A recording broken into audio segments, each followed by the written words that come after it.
Hola, buenas noches, Dios te bendiga. Venimos con otro mensaje de parte del corazón del Señor. Es un mensaje muy especial. Hoy te pido 10 minutos de tu atención. Es un mensaje que me hubiese encantado escuchar, o quizás lo escuché y nunca le presté atención, pero es un mensaje muy especial que ha tocado mucho mi vida y espero que también la tuya. Hay muchos memes en el momento que dicen: ¿por qué vivo en el 2020? Y yo en alguna oportunidad me he preguntado: Señor, pero ¿por qué me tocó nacer en la época donde mi país ha pasado la crisis más grande de su historia? ¿Por qué no pude nacer unos 20 años antes y, no sé, mi vida hubiese estado resuelta, no hubiese tenido que emigrar y todo esto? Y basado en eso, fui a un buscador y busqué cuál ha sido el peor año de la historia o cuál ha sido el peor día de la historia. Y resulta conseguí esta información en la BBC. El historiador concluyó en la revista Science que el año 536 fue el comienzo de uno de los peores periodos, si no el peor periodo para estar vivo. Por aquel entonces, una misteriosa niebla sumió a Europa, Oriente Medio y partes de Asia en la oscuridad, día y noche durante 18 meses. Debido a esta niebla, el sol perdió su brillo, las temperaturas estivales cayeron de 2.5 a 1.5 grados y comenzó la década más fría de los últimos 2300 años. China no vio nieve en ese verano, las cosechas agrícolas no dieron fruto y la hambruna afectó a buena parte de la población durante un largo periodo. Entonces, 2020 no ha sido el peor año de la historia. Y no es porque no se haya incluido en el estudio. 536 fue un año bien difícil. Entonces, esto, hablando de días, me llamó la atención acerca del tiempo. Y este mensaje se titula Viajeros en el tiempo. Los voy a invitar a que vayamos al libro de Lucas 24, desde el versículo 13 en adelante, de camino a Emaús. Ese mismo día, dos de los seguidores de Jesús iban camino al pueblo de Emaús, a unos 11 kilómetros de Jerusalén. Al ir caminando hablaban acerca de las cosas que habían sucedido. Mientras conversaban y hablaban, de pronto Jesús mismo se apareció y comenzó a caminar con ellos. Pero Dios impidió que los reconocieran. Él les preguntó: ¿de qué vienen discutiendo tan profundamente por el camino? Se detuvieron de golpe con sus rostros cargados de tristeza. Entonces uno de ellos, llamado Cleofas, contestó: tú debes ser la única persona en Jerusalén que no oyó acerca de las cosas que han sucedido allí en los últimos días.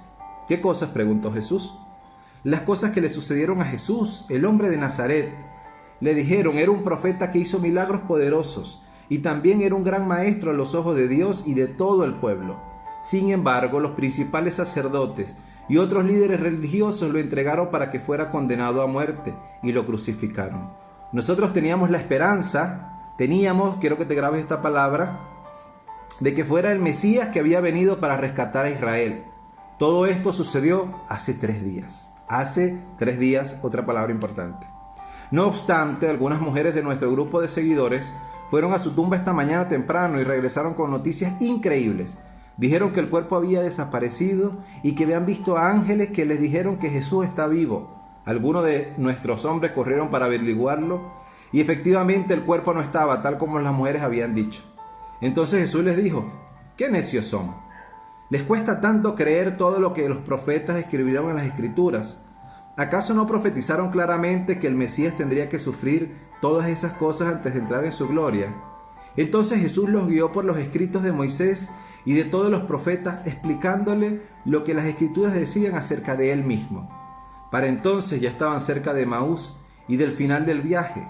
Jesús hizo como que iba a seguir adelante, pero ellos le suplicaron: quédate con nosotros esta noche, ya que se está haciendo tarde. Entonces los acompañó a la casa. Al sentarse a comer, tomó el pan y lo bendijo, luego lo partió y se los dio a ellos. De pronto se le abrieron los ojos y lo reconocieron, y en ese instante Jesús desapareció. Entonces se dijeron el uno al otro: ¿no ardía nuestro corazón cuando nos hablaba en el camino y nos explicaba las Escrituras? En menos de 1 hora estaban de regreso a Jerusalén. Allí encontraron a los 11 discípulos y a los otros que se habían reunido con ellos, quienes decían: el Señor ha resucitado de verdad. Se le apareció a Pedro. Esta palabra es muy linda, habla una historia acerca de cuando Jesús ya fue crucificado y al tercer día empieza a aparecer a sus discípulos y hay dos de sus discípulos que van muy tristes y van camino de Emaús y el Señor se les acerca. ¿Qué tiene que ver esto con el tiempo? ¿Qué tiene que ver esto con los días? Me llama la atención algunos verbos y el Señor me ministraba, el Señor me hablaba de que muchos de nosotros vivimos en el pasado. Porque ellos decían, hace 3 días murió. Ellos habían pasado 3 días y todavía quedaron anclados a ese dolor. Y tú me dirás, José, por supuesto, se les murió su maestro, era una persona súper cercana para ellos. Pero ellos estaban sumamente tristes y estaban viviendo hace 3 días. O sea, fueron los 3 días más largos de su vida porque parecía que fueran el mismo. Y meditando con el Señor, el mismo Jesús les había dicho a ellos, cada día tiene su propio afán. Vivan un día a la vez, prácticamente era lo que estaba diciendo. Entonces acá estos dos discípulos se habían quedado en el dolor. Un dolor tal que les hizo olvidar las promesas que el Señor les había dado. De que Él tenía que padecer, pero que al tercer día iba a resucitar. Entonces, muchos de nosotros vivimos en el pasado. Vivimos pensando qué cosas pudiera hacer para cambiar. Yo he sido una persona que siempre pensaba de que el mejor invento que podía haber después del aire acondicionado era una máquina del tiempo.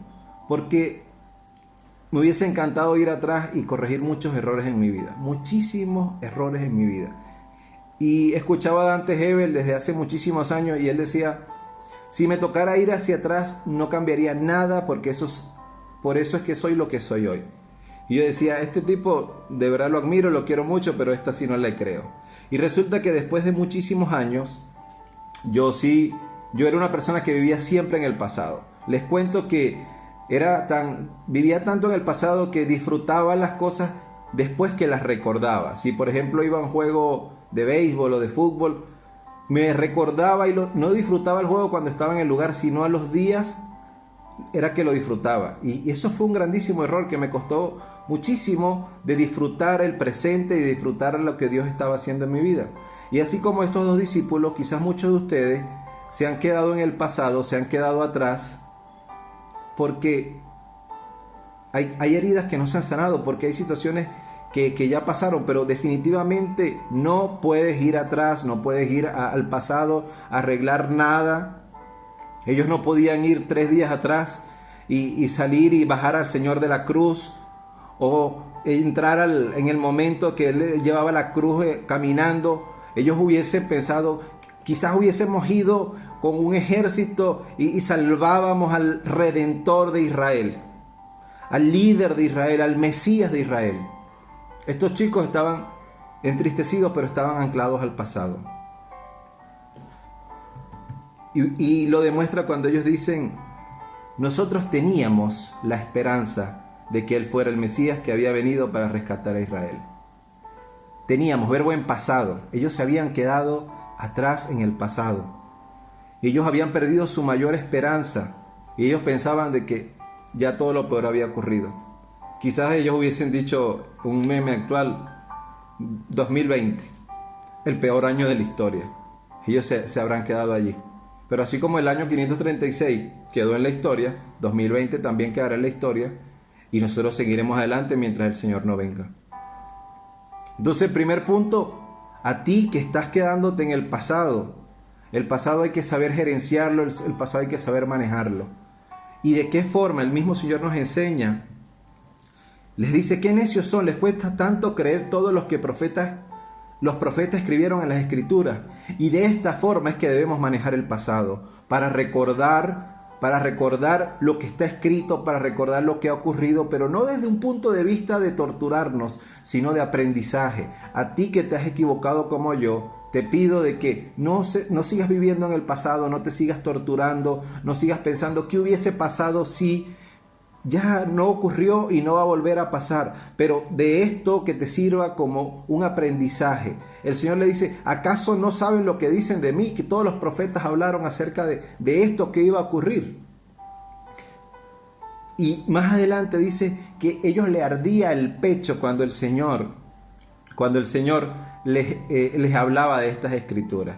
Y el Señor ministraba mi corazón y me hacía entender de que el pasado debemos recordarlo para tomar fuerza, para tomar ánimo, no para vivir anclado a lo que ya ocurrió, porque ninguno tiene el poder de ir atrás.